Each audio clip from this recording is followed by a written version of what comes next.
Dans 1 an ou dans 10, regretterai-je de n'avoir pas commencé aujourd'hui?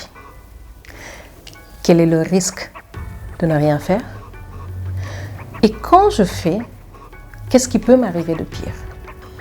Bonjour tout le monde, bienvenue par ici si vous êtes nouveau. Je suis Zoubida Fall, fondatrice de Du Coq à l'âme, auteure, hôte du podcast Conversation féminine.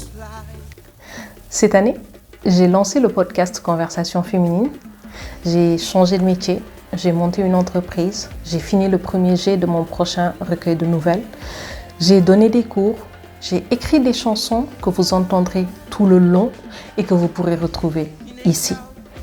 J'ai participé à un ouvrage collectif que vous pourrez retrouver là et pris la parole sur différents sujets, rencontré des personnes extraordinaires.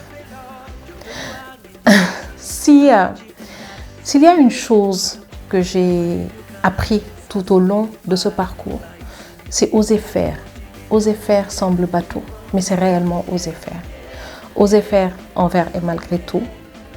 Et quand je dis oser faire envers et malgré tout, en général, c'est oser faire envers et malgré soi-même.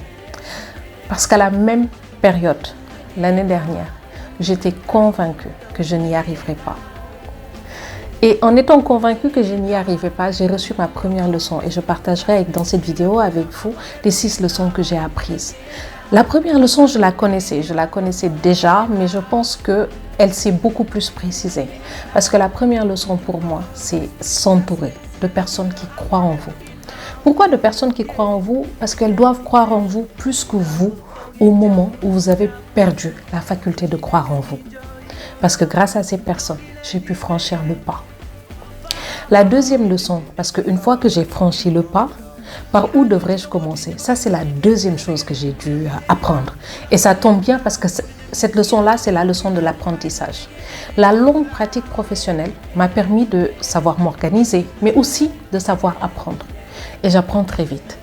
J'ai passé des semaines entières à apprendre, mais surtout à choisir ce que j'allais apprendre. Et comme d'habitude, j'ai tout appris sur Internet et ce de manière gratuite. C'est important de le rappeler. Si vous avez du temps et la capacité de chercher, vous avez des ressources à n'en plus finir. La troisième leçon, parce que je fonctionne vraiment par pic d'intérêt ou de feeling et je lâche très très vite, ça a été la planification. La planification a été ma leçon la plus difficile à cause de ce que je disais tout à l'heure, ces pics d'intérêt et ce feeling qui font que je lâche vite ou que je lâche quand je ne trouve plus l'énergie ou quand ça ne me challenge plus. Donc, quand j'ai dû coupler la planification et l'organisation, c'est ce qui m'a permis de pouvoir atteindre la régularité. Parce que la régularité est une de mes plus grandes difficultés. Si vous me suivez depuis des années sur les réseaux, vous savez que je suis tout sauf régulière. Et cette année, j'ai réussi à l'être. La quatrième leçon est celle que m'a donnée ma présence. C'est ma présence sur les réseaux sociaux qui me l'a apprise. C'est la communauté. Parce que sans communauté sur les réseaux sociaux, vous ne pouvez rien faire. Et à cette communauté-là, j'ai envie de vous dire, si vous n'avez pas encore vu la vidéo de remerciement, c'est le moment d'aller la visionner. C'est grâce à vous que Conversation féminine a été sur le podium du Paris Podcast Festival. C'est grâce à vous que Les Miroirs du Silence a trouvé son public. C'est grâce à vous que Zoubida Fall est ce qu'elle est aujourd'hui et que Du Coq à l'âme existe. Et la dernière leçon, c'est la vision. Car quand votre vision n'est pas claire ou très peu claire de ce que vous voulez atteindre ou où vous voulez aller, vous aurez beaucoup de mal à y arriver. Donc si vous combinez la vision, la planification, l'organisation, l'apprentissage, la communauté, vous vous en sortez normalement. Je ne sais pas de quoi demain sera fait. Je ne sais pas qu'est-ce qui va se passer. Ce que je sais par contre, c'est que tant que je le pourrai, je continuerai à faire ce que je fais. Ce que je fais le mieux, c'est de pouvoir amplifier des voix, de pouvoir raconter des histoires et de pouvoir le faire grâce à votre aide, à vous tous et à votre soutien. Parce qu'en vrai, c'est beau de pouvoir compter ces résultats. Et j'ai compté mes résultats, j'en ai eu énormément cette année. Je n'ai pas atteint tous mes objectifs. Je ne suis pas allée jusqu'au bout de toutes les choses que je voulais faire.